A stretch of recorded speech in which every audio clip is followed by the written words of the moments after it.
Hi, everyone. Thank you so much for coming to today's class with Professor Beth Berkowitz on what animals teach us about families, kinship and species in the Bible and Rabbinic Literature. Beth Berkowitz is an Indeberg-Rennet Chair of Jewish Studies and professor in the Department of Religion at Barnard College. She is the author of Execution and Invention, Death Penalty and Discourse in Early Rabbinic and Christian Cultures, Defining Jewish Difference from Antiquity,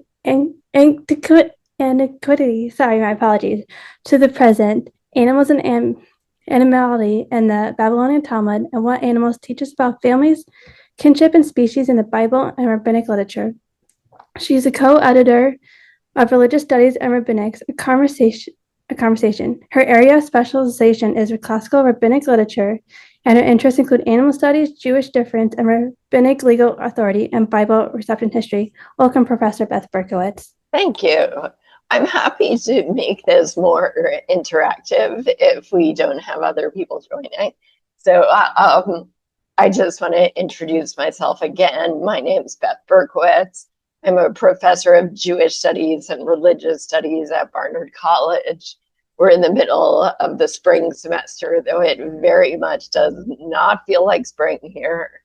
I'm really pleased to be here on Zoom with Valley Beit Midrash, so thank you. And I'm excited to share some of my recent work on animals in Jewish tradition. So I'm going to share my screen so that I can show a PowerPoint. So, okay, I have a very simple proposal in this talk, which is that I believe that in Jewish traditions, family, the concept of family, has the power to change the way we relate to animals. And I really want to restore the family to Jewish conversations about animals. And I say restore because family used to be part of the conversation about animals. If you go back to the Torah, you find the Torah was actually really concerned about this thing I'm calling animal families, which I'll explain.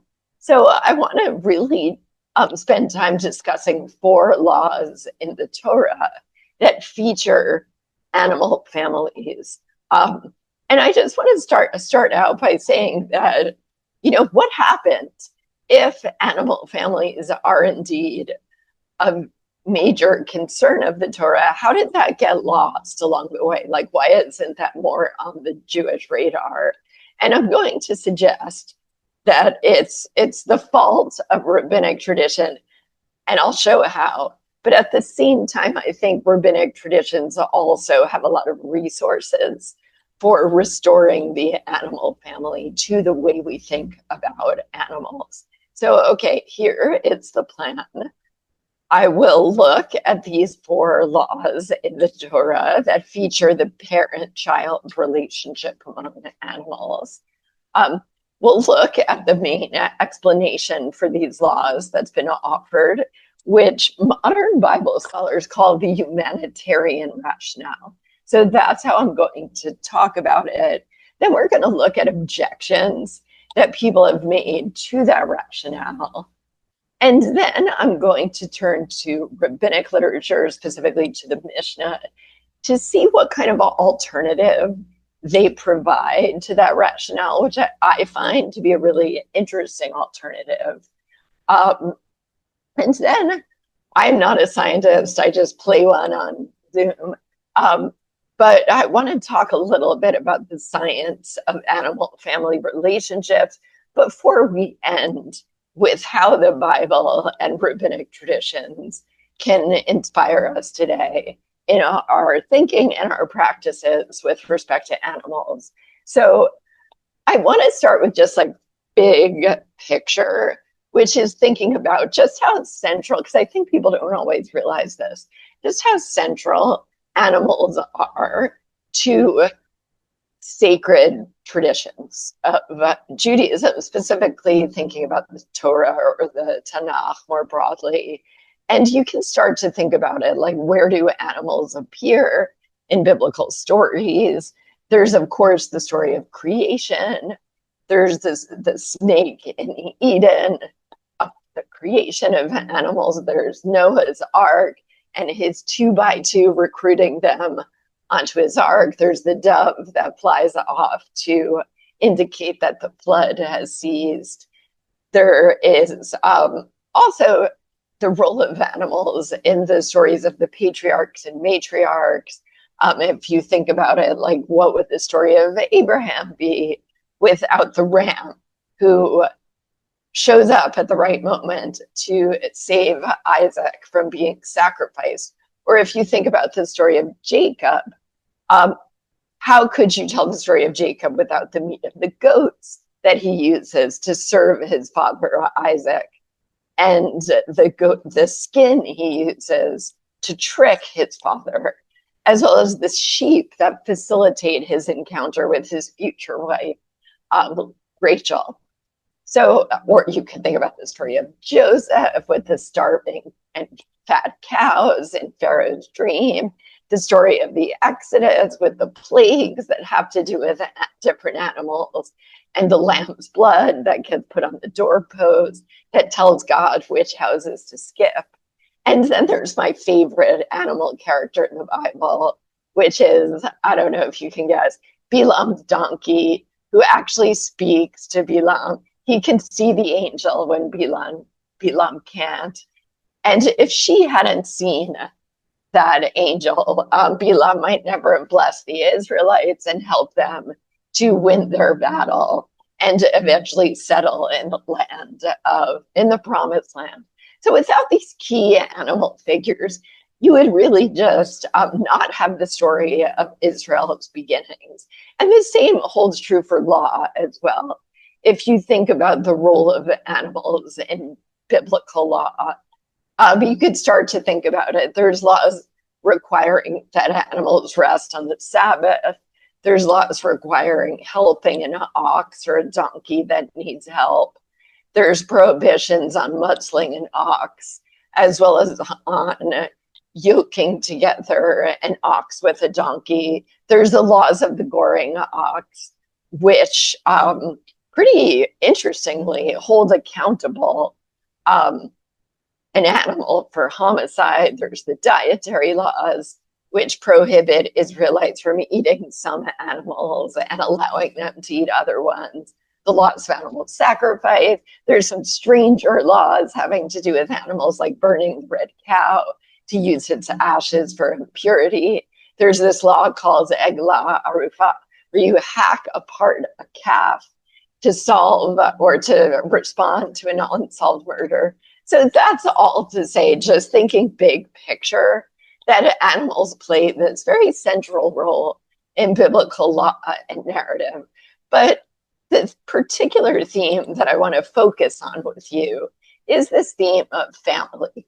So there's animals in biblical law. So let's dive into these laws. Now, the most famous, and I think also really the most puzzling of the 4 laws in the Torah that treat animal families is this prohibition against cooking a young goat in his mother's milk.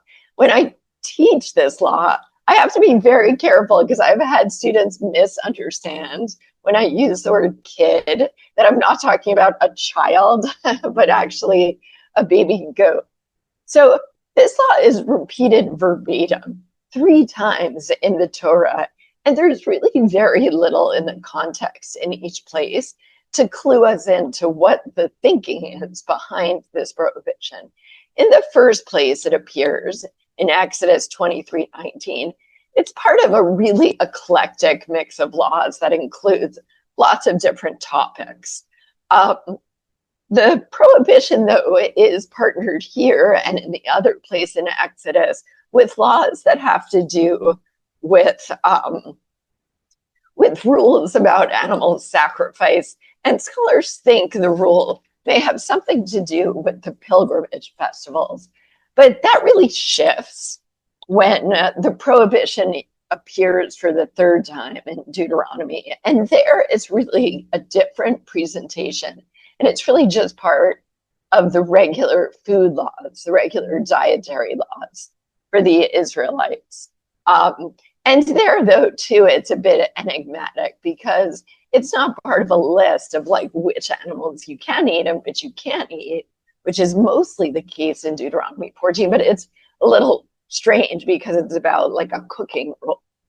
Okay, so a second biblical law featuring animal families is the requirement to keep a newborn animal with the mother for the first week of life. So this law appears twice in the Torah in different places. So the first time is in Exodus, kind of in the same section where the goat cooking rule appears. And it's part of a section dealing with firsts. That's the theme. First produce, firstborn human sons, and then firstborn animals. So there's this idea here, like, don't delay in offering first fruits, firstborn sons. But in the case of animals, and it seems like maybe even with people too, delay a little bit, delay at least a week before you donate that baby to God. Now, if you're thinking, like, why 7 days? What is it about 7 days? Like something that might come to mind. I think the most obvious thing that comes to mind, the association, is the 7 days of creation. Other things that have come to people's minds that the commentators talk about is the 7 days before you circumcise a male baby. And those are kind of the main suggestions that commentators have made, thinking about like why a week and then the 8th day is when you can donate. So the 7-day rule appears not just in Exodus, but also in Leviticus. And there it's paired with another rule about animal families, which I want to get to next. Okay, so in Leviticus 22:28, we get this third animal family law, which is a prohibition against slaughtering an animal parent and child on the same day. So it's an interesting pairing, these two laws. And I see it as kind of like a push-pull dynamic, where when you keep the animal with the mother for the first week of life, you keep them together. But in the second law, the idea is really separation. Don't slaughter them on the same day. Make sure it's separate days. Now, the other thing that's really striking about this law in Leviticus about same-day slaughter is it seems possibly to be the only one of the 4 animal family laws that actually might be talking about the animal father.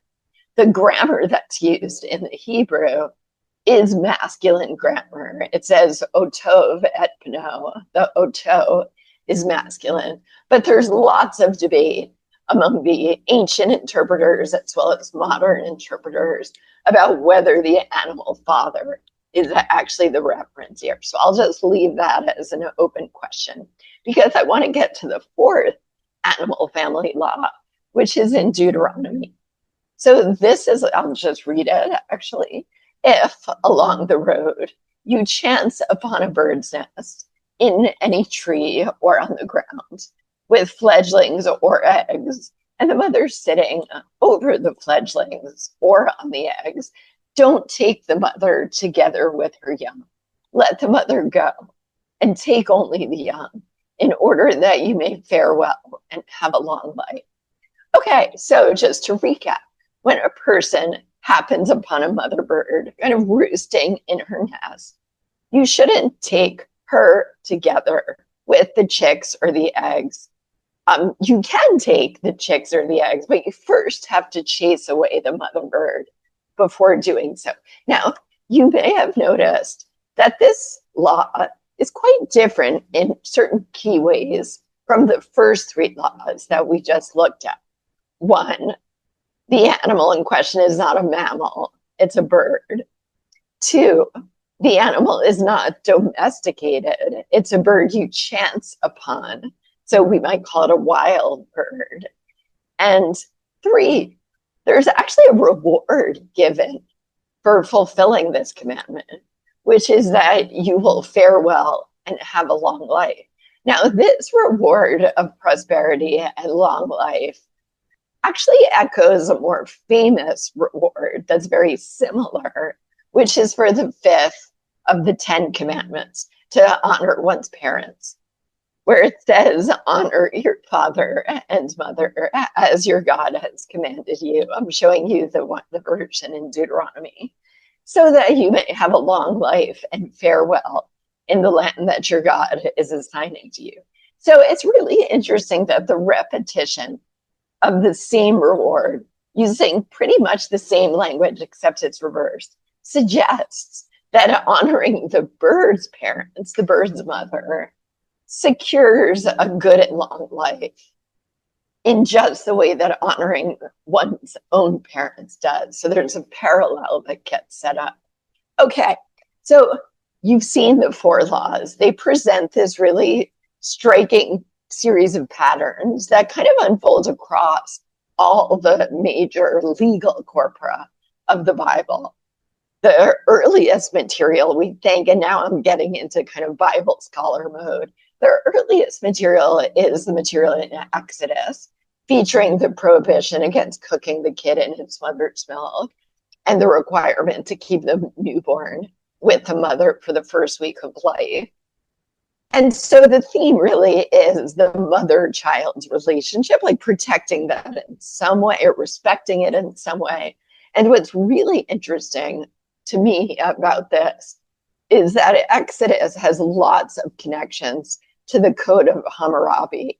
And it's pretty clear that it was inspired in many of its sections by the Code of Hammurabi. But in this particular case, the material in Exodus about animal families does not appear at all in the Code of Hammurabi, which suggests that this concern with the animal family is actually a distinctive and original contribution of the Bible to the culture of the ancient Near East.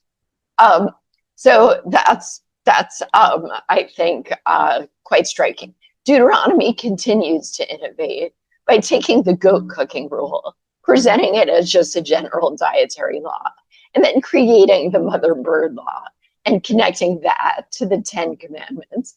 And then finally, Leviticus is also doing some pretty interesting innovating by pairing 2 animal family laws together. The 7-day requirement, which was an old requirement from Exodus, and then this new requirement, it seems new, of not slaughtering an animal parent and child on the same day. And I think I sort of see Leviticus here as like the hero of the story in making this concern with animal families kind of an enduring part of the biblical heritage, because it couples these 2 laws and then also knits it into the whole priestly framework for which Leviticus is so well known. Okay, so I've covered like the what and the where and the when of the Bible's animal family laws. But the biggest question is really the why. What's the thinking behind these laws? So I mentioned to you that one of the standard approaches that goes all the way back to antiquity and continues to be kind of a mainstream approach is what I said is often referred to as the humanitarian rationale. So the oldest formulation and the most complete formulation of this rationale comes from the 1st century Jewish philosopher Philo. So I'll show you a little bit of his formulation. But what's good to know about, like, why does he even speculate about these laws? It's actually in the course of a polemic against anti-Semitism. So anti-Semitism has a long history, as we know, or it might be more appropriate to call it anti-Judaism in this period. And there was a stereotype that was common in Philo's day in 1st century Egypt of Jews as being very miserly and misanthropic. And his argument about these animal family laws is, well, if the Torah is so compassionate towards animals, how much the more so must it possess the virtue of compassion for people. So that's kind of his logic in his discussion. So let me give you just a glimpse of the kinds of things he says. So here he's talking about the prohibition from Leviticus against slaughtering an animal, parent, and child on the same day.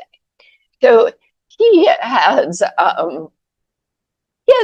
a concern with Stoic virtues, and he denounces, kind of in that vein, the gluttony and savagery that he sees in this act.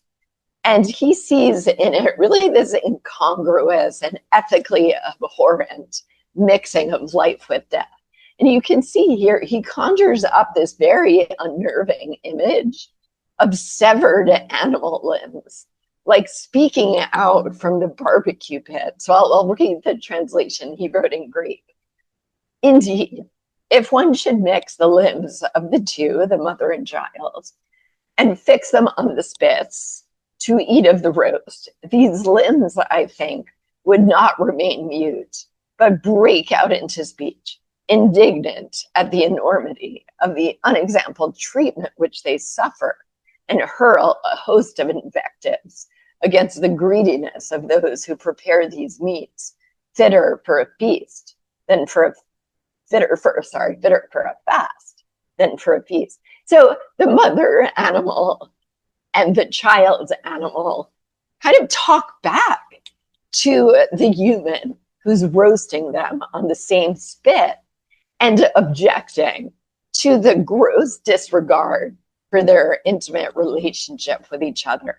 Now, many readers are going to go on to echo Philo. So you have medieval Jewish commentators. There's Rashbam, Rashi's grandson, who says about the animal family laws that they teach Jews how to behave in a civilized manner. You have Maimonides saying in his Guide for the Perplexed that these laws are designed to spare the animal mother from experiencing great pain upon seeing her children taken away or killed. You have modern Bible scholars. I have an example here of Jeffrey Teague, who wrote the Deuteronomy volume in the JPS Torah commentary, series, saying that these laws have the humanitarian aim of preventing acts of insensitivity against animals. So these approaches, I think we can group them all together as, first of all, they group together these laws, even though they're scattered around the Torah. And they see them all as taking some version of civility, compassion, or empathy, or humaneness to be the main motive of these laws. So I don't know if you're already kind of thinking this. I was really motivated to do this project because of my own frustration with this rationale. Because if you think about it, and I'm not the first person to be frustrated with the rationale, actually Maimonides kind of has two faces here, because in a different work, he actually critiques the rationale. And he says, if it were actually an expression of mercy, then would not God have commanded us to not slaughter beasts or birds at all? This is a traditional law for which there's no reason. Like, we can't figure out the rationale behind this. It just doesn't make sense to Maimonides, at least in this work, that a God who allows us to kill animals for food and even requires us to kill animals for sacrifice would also at the same time be telling us to be merciful towards animals. Now, okay, Maimonides' logic isn't airtight. There's a philosopher named Rosalind Weiss who makes this really good point. This is what she says. Is it really impossible for a merciful God to permit animal slaughter, yet also enjoin the sending away of the mother bird? Like, you could see how you could put these together. But I just want to really spell out the objections here. And I think the Leviticus scholar, the Bible scholar, Jacob Milgram, does a really good job of kind of giving you a very thorough discussion of the problem. So what he says here, let's take the prohibition against slaughtering an animal, parent, and child on the same day. he points out, if you slaughter the mother like on a Monday and the child on a Tuesday, like where is the compassion in that? So take the requirement to keep the baby with the mother for the first week of life. He observes the 8-day-old baby is still nursing, the same way the baby was on the 7th day. How is that compassionate? What's the difference? And then he says the mother bird law is just as arbitrary.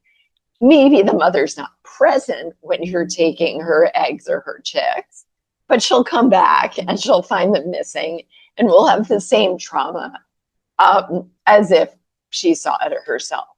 Then finally, if we look at the prohibition on cooking a kid in his own mother's milk, Jacob Milgram makes the point, like, what difference is it if you cook the kid in her milk, another goat's milk, or water, or, roast it on a spit? That's really immaterial to her. I mean, she's being cooked too. So, and what really matters is just removing the mother's child in the first place. So, okay, if compassion is the rationale for these laws, then it seems like at best an empty performance, and at worst, hypocrisy, or maybe even it just seems nonsensical. You could say, I mean, this is what Philo is saying in Rashbam, that the point of the laws is not actually to help animals, but to inculcate virtue in humans. But it seems like a really strange lesson in compassion if the recipient in no way experiences it. So humanitarian rationale, despite what I consider to be excellent problems with it, is actually the rationale that won the day. So Church Father Clement of Alexandria recaps a lot of Philo's argument, and then a lot of Christian thinkers, Augustine, Thomas Aquinas, Luther, Calvin, they all recap Clement. So in the Christian tradition, this becomes a normative understanding of these laws, and it's really a normative understanding, as you could see, for many Jewish readers. But as you could also see, there's a lot of problems with this approach. It's not very satisfying in a lot of ways. So what I want to do in the rest of this talk is show that classical rabbinic literature offers an alternative in the main sections of the Mishnah and Talmud. I won't be able to talk about the Talmud today, but in my new book, I'll plug my new book, I do talk about the Talmud. In the places where the rabbis treat animal families, I think they take a quite different and very valuable approach that is worth paying some attention to, and that's what I want to do now. So let's start with the prohibition on cooking a kid in his mother's milk. And let's take a look at how the Mishnah treats it, at least in one place. Okay, so the grasshopper always catches the eye of students when I teach this Mishnah. So it's forbidden to cook any flesh with milk, with the exception of the flesh of fish and grasshoppers. And it's forbidden to bring it up on the table with cheese, with the exception of the flesh of fish and grasshoppers. Okay, and this is the question I always ask my students as an exercise, is how is the Mishnah extending the biblical prohibition, do not cook a kid in his mother's milk? And there's actually a few ways it's doing so. So let's consider. One, it's extending it from goats to all kosher animals. Two, it's extending from cooking to just serving together. And three, and this is really what I want to dwell on a bit, is it's extending from a young animal with its own mother to any animal with any other animal's milk. So it's really creating a prohibition on this very kind of general mixing of milk and meat. And if you know anything about Jewish dietary laws, you know just how fundamental this is to the evolution of Jewish dietary laws. What you get built on this is a lot of additional restrictions. You get the question of fowl, where they don't even make milk, yet they become part of the prohibition. You get the question of waiting between eating meat and milk. Like, do you just have to clean your mouth, or do you have to wait a certain amount of time? And you get these different waiting practices. You get this question of what happens if milk and meat mix during the cooking process, the idea of no tentam, imparting flavors so that there's this problem if a vessel or utensil takes on the taste of the food it comes into contact with, then it can't be used for the other category of food. This is a whole other, we could spend weeks and months and years on all these laws, but eventually you get the practice of really a systematic separation of milk and meat, to the point where like people who have the means have like entirely separate kitchens. But I really want to draw attention to what got lost along the way. Don't cook a kid in his mother's milk is about a mother and her child. As rabbinic tradition made the separation between milk and meat more and more abstract and more systematic, it really caused people to forget what this law was originally actually about. It's no longer about a particular mother-child pair and their relationship, but it's about these abstract categories of milk and meat that really like end up having very little to do with a particular mother-child pair. Okay, so Jews have inherited a system of laws that really forgot the original inspiration for them. I think that happens a lot with Jewish law. So one of the central principles of Jewish foodways is concerned with animal families at its core. But I think there's very few people who are actually aware of that. And here, so I definitely don't want to, please don't leave the talk now, because I think what's coming is the really important stuff, which is that not all rabbinic treatments of the animal family laws forget the animal family relationship. On the contrary, it's just that the other treatments, for whatever reason, are not as well known. And those are the ones I want to share with you now, because they take us in a pretty different direction. So the next passage I want to share with you is the Mishnah's treatment of the prohibition against slaughtering an animal, parent and child, on the same day.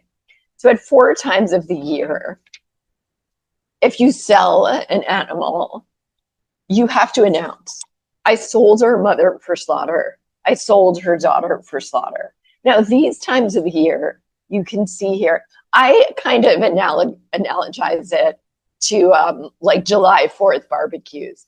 I mean, it's also, it also is really like, you know, Rosh Hashanah and Yom Kippur. And these are when people are having big meals. So why is that important? Because these are the times when people are most likely to kill the animal they purchased. Therefore, these are the times when the prohibition against slaughtering an animal, parent, and child on the same day is most likely to be violated. So the announcement of the purchase of the sale is meant to mitigate this risk of violation. So, okay, the rabbis are here trying to prevent people from violating a explicit biblical injunction that's serious business. But I want to think about the implications for human-animal relationships. So the Mishnah is presenting here this announcement that brings attention to the animal's family. And it actually uses the same language for family that's associated with human beings. And in a parallel work to the Mishnah called the Sifra, you actually get a public crier who's supposed to make these announcements. So Okay, I'm not delusional. This is not a vegetarian manifesto. Like the animals are being sold, they're going to be slaughtered. But if you think about it, this Mishnah requires people to know who their animals' parents and children are. And it really means that people had to keep track of the animal families if they were going to avoid violating biblical law. I'm trying to decide if I should show you one other Mishnah. You know what? I think I'm going to skip the next Mishnah in the interest of time, since we started a bit late. And but this is a really interesting treatment of the mother bird commandment. But I'm going to skip this example and just kind of take stock. So the Mishnah that I presented to you about milk and meat shows in certain ways that the rabbis really suppress the animal family concerns of Scripture. And I think this is one reason that we moderns are just not very aware of this theme in the Torah. But this other Mishnah passage, and the one on the screen you can see, I think take a really different path. The Mishnah that we spoke of requiring the announcement of animal family relationships really bring animal families to the fore. And I do want to point out that in none of this material do you see a humanitarian rationale. In fact, it may kind of be precluded by these laws. So it really is taking a different path. Okay, so my next theme, why does the Torah care about animal families? Why does the Mishnah? Why should we? Here's where I want to turn from religion, from law to science. Again, not pretending to be a scientist, but I did try to do as much research as I could. Scientists who study animals have shown that animals, and especially mammals, develop strong attachments to their parents and children, and really are devastated when those bonds are broken. So the study of animal emotion goes back to Darwin in this best-selling book that he wrote about animal emotion. And since then, evolutionary biologists have done a lot of work on kin recognition, like how an animal, because that's even a question, like how does an animal even know who their parent is or know who their child is? And they do, and they get attached. These bonding behaviors that form between animal parents and children have documented this part I find really interesting. They have documented physiological rewards like reduced heart rate and release of opioids, which means like mother and child literally like get high off of each other. So you can just imagine what happens when an animal mother is separated from her child. And I'm not showing you pictures of that, too depressing. Just show you a sense of the research. The scientists compare the bond between animal mothers and children with addiction and separation with withdrawal. So you find like frenetic desperation that like kind of like what an addict experiences if you take away like the substance they're addicted to, is how a mother and child animal are going to feel and act when they are forcibly separated from each other. And there's really just a lot of very serious health effects of doing so.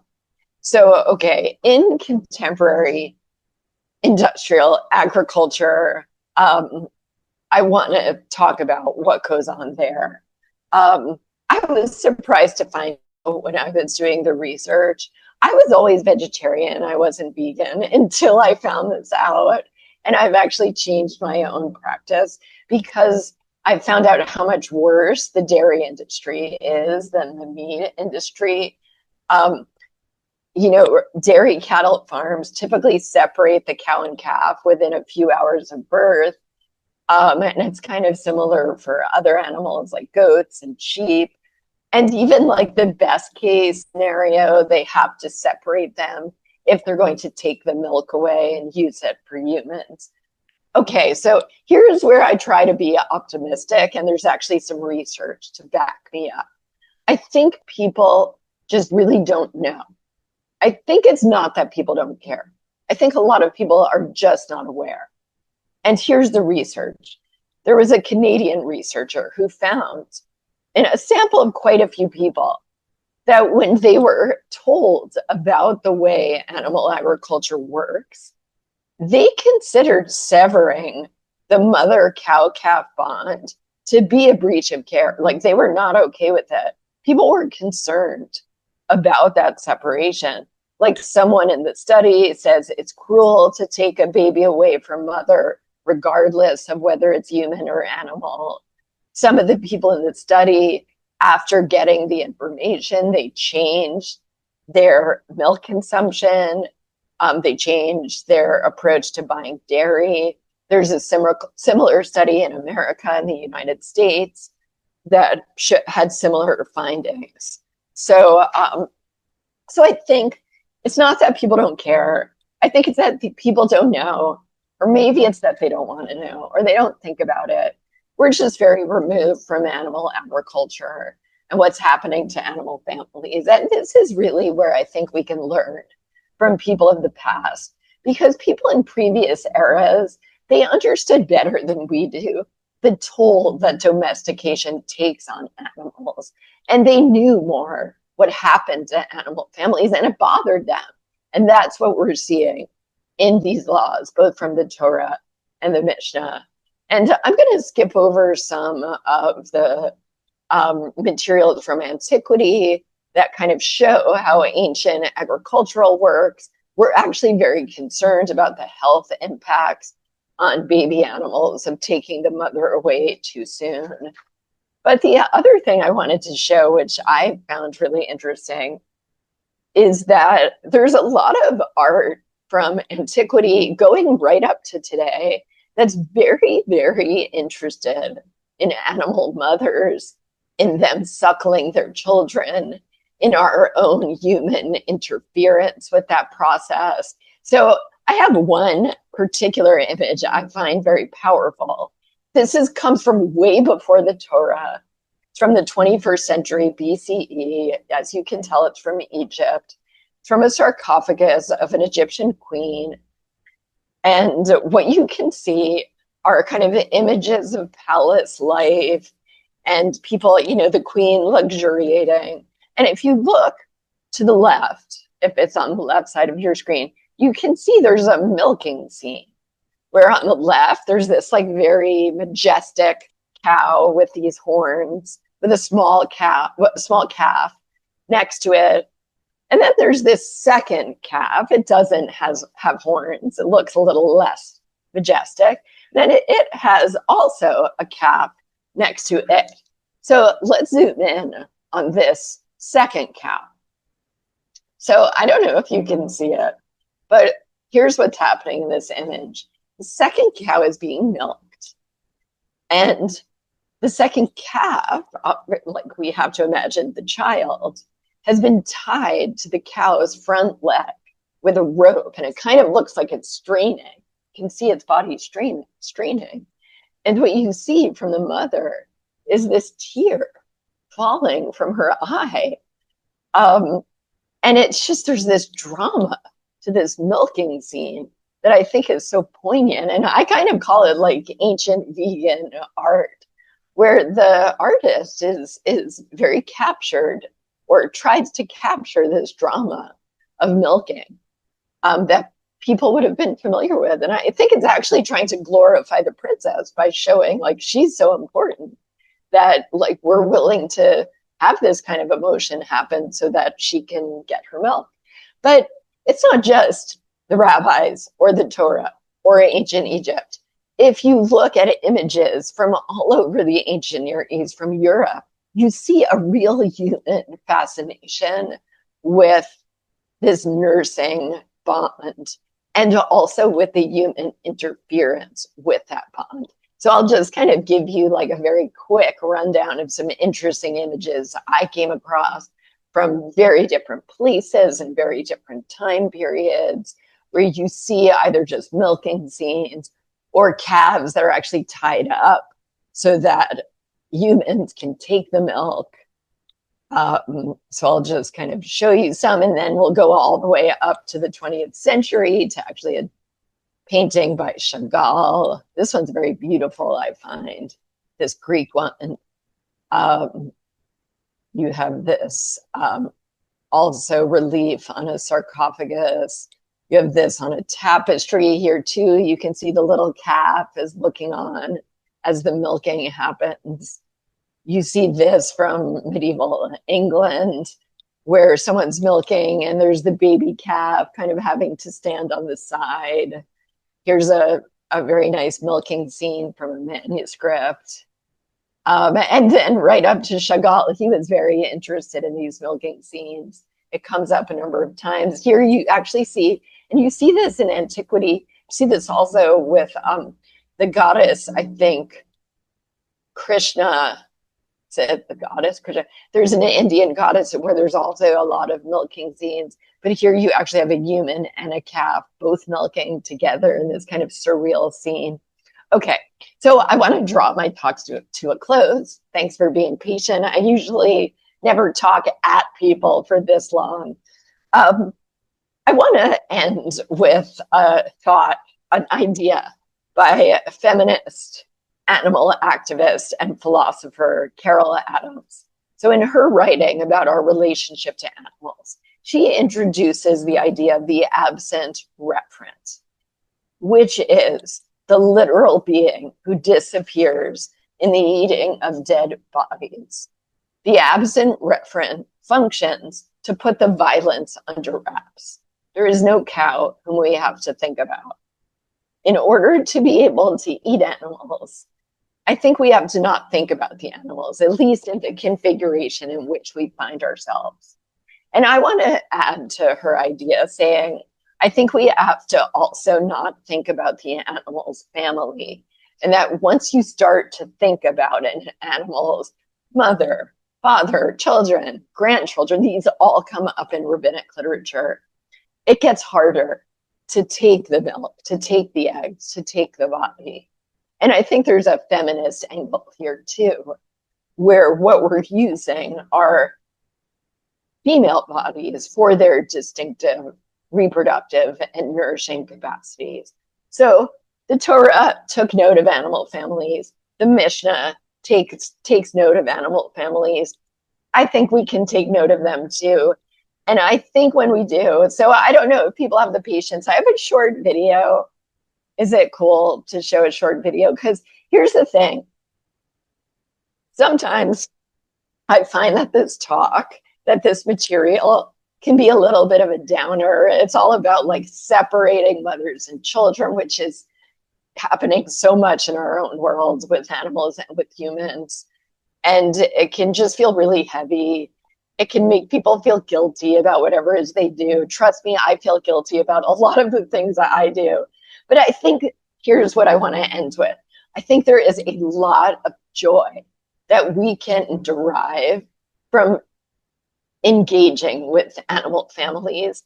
And there's a New York Times reporter who took this trip to find out more about bats. And I think he just perfectly captures how much connection and joy we can find in becoming more aware of animal families. So I'm just going to show the video and stop there. So let me take this off and turn to our video. And let me know if you can't hear it. Bats. They have kind of a bad reputation. We blame them for spreading diseases. We put them in haunted houses to scare children. We associate them with vampires. Bats have some bad PR. So we went to Mexico and to the Yucatan Peninsula with one of the world's greatest bat experts, this man named Rodrigo Medellin. Rodrigo was passionate about the fact that bats are wonderful. They pollinate plants for us. They kind of keep the forest running like it should. And he said, "You are not going to run away from bats after we're done in this trip." Okay. So he took us right away out into the jungle to this place called El Hormiguero, which is a Maya ruin. And Rodrigo led us around the side of it to this open black hole. He and a couple of his students just put on headlamps and went in there with their giant nets. They come out and they're holding these bags, and one by one Rodrigo's pulling these bats out of the bags, and they're just fighting him so hard he's screaming, "Don't bite me, don't bite me." But he's just delighted at the same time. And then he reaches into one particular bag and he pulls out one of the cutest things I've ever seen, a baby bat. He actually flips it over and you can see milk in its stomach that it's been nursing from its mother. And it was just this moment where the switch flipped and I was like, this bat is adorable. I love this bat. On our last night together, we had to go to this place called the Bat Volcano. Like 30 meters long, 6 meters high. Something like 3 million bats comes out every single night, and they shoot out of that hole and they start swirling around this canyon, and then they just go firing right past you into the forest to hunt for the night. I thought I would scream and run away, but it really felt like a release of a lot of fear. And I guess it just sort of puts you in your place. Bats. They have. Okay. Neat stop share. So yeah, I just want to end. It's this baby bat whose belly is filled with milk just sparks this enormous feeling of connection for this reporter. So I think connecting with animal families, really going back to my first slide, really does have the power to change our relationship with animals. And I think the Bible and Mishnah can really be a good starting point. So thank you so much for listening. And I'd love to take questions or just talk with you more about some of the text or some of the issues. Thank you so much, Beth, for this very insightful, very in-depth discussion where I didn't know so much about like animals and like their history with like the mother, especially like with the birds. I didn't really know much about it until you start, discussing about it. So it was very, it was very appreciative to learn more information than what I previously knew. Oh, so good. If anybody has any questions or comments, feel free to unmute or chat. Michael, go ahead. Thank you, Beth, for a very thoughtful presentation. I have a lot of questions, but I don't think we have a lot of time. One of the questions, we certainly know during domestication of animals, there were some established emotional ties between people and animals. But specifically about Jewish perspective, there is certainly how much you think it relates to idea of purity and impurity, because even it's very selective relation of people, Jews, to animals. For example, when you were talking about pets, there is kind of stereotypes that Jews like more cats, at least before. I'm not talking about American Jewish modern families where both dogs are part of the family, basically. But with cats, it's clear because it's what, at least they argued, because cats can protect not only food but books from mice. Yeah. But with dogs, it's more complicated relation. But if we go even further, when we're talking about kosher animals and non-kosher animals, you would not explain only by, say, using humanitarian rationale, right? So can you comment on this, please? Okay, so now you're making me wish that I had talked about the Mishnah about the birds, because that's actually a really explicit question there is, do you have to observe this law about shooing away the mother bird if it's an impure bird? And so I think this question of purity and impurity becomes a explicit concern for the rabbis. And it's a little harder to address with the other laws that are about animals that you eat or sacrifice, because the assumption is already that they're pure. And that the assumption is these are the animals you'd be raising. So it wouldn't even become an issue if it's impure, because it just wouldn't be an animal that you're interacting with that you would have control over, such that you would, like have laws to follow or not to follow with respect to them. But I think that the question about cats and dogs is a really good one. You see it in rabbinic literature, a lot of different traditions about cats and dogs. There's nothing that's similar. It does come up in one Talmudic passage. They talk about like cats who have children, and then they talk about basically cat grandchildren. Like they are interested in genealogies. Like I'm interested in like how genealogies come up for animals, and then how humans think about it. And they do talk about genealogies for cats, but it's in the context of trying to figure out what cats would be dangerous and what cats would not. And it gets really complicated and interesting with cats, because Palestinian rabbis, like rabbis who lived in the Roman orbit, they liked cats because it's like the rabbis who lived in the Roman orbit kind of absorbed Roman perspectives on cats and dogs. Actually, Romans liked cats, but they really loved dogs. But then Persians, which is where the Babylonian Talmud comes from, they loved dogs, hated cats, because Zoroastrians divided up animals between like demonic animals and blessed animals.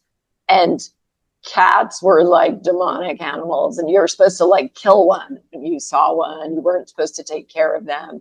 So Jews really absorbed a lot of the cultural associations that different animals had. And I think that's a part of animal studies I really like, is just looking at the kinds of, like you saw in the bat video I just showed, there's so many cultural associations with different animals. And it's really interesting to think about, like, why do animals get these associations? Like, for instance, Jaws, the movie, made everybody think sharks were like the enemy and evil, when in fact sharks are like incredible and don't kill people that much. So like culture really is very powerful in shaping how we practice with respect to animals, how we think about them. And that was true for the rabbis, and I'm sure true for biblical Israel too.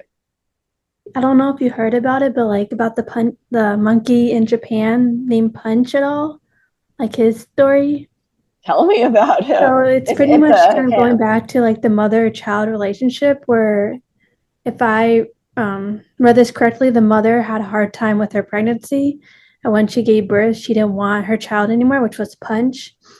So she kind of tossed Punch to the side, and the zookeepers gave Punch a stuffed animal who kind of represented his mom. Mm-hmm. So he kind of just, took Punch, and now like they're trying to have him like associate with other monkeys, but they don't like him. So it's like, that mother-child relationship, and trying to see Punch, stand strong for himself because of the relationship that he didn't have with his mother. Yeah, I'm so glad you actually brought up that story. I wasn't familiar with it, but I will definitely look it up. But one of the things I try to do in the book I wrote is not, and it's hard not to, is not romanticize family relationships, mother-child relationships. It's really easy to get all sentimental about it. But what we know in the natural world and also the human world is that parents kill children, children kill parents. I don't think it happens that often in the human world, but in the animal world, parents eat their children.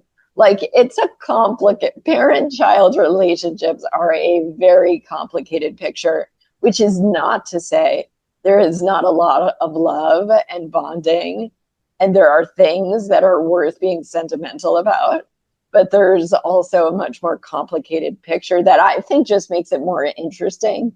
Maybe it's a little, less uplifting, but I think it makes it more interesting and more complex. So, and that's one of the things I think in rabbinic literature that is interesting, is it doesn't, one of the things I like about the rabbis, they don't romanticize. It's really not a very sentimental kind of literature, which I appreciate. And that's one of the things I was critiquing with the compassion rationale, is I found it kind of sentimental and also like just not very plausible. Well, thank you so much, Beth, and thank you so much, everyone, for coming to today's class. It's very thought-provoking and so much to take in. And I just want to also say a special thank you to our co-sponsors at Ortzion for co-sponsoring this class. And I just want to let everyone know about our next class, which is A Sacred Struggle, Jewish Responses to Trauma with Rabbi Benjamin David. So I hope everyone has a great rest of your day, and we will see you all again soon. Thanks so much to everyone for coming, and thanks to Valley Beat Midrash and to you. Thank you. Bye now.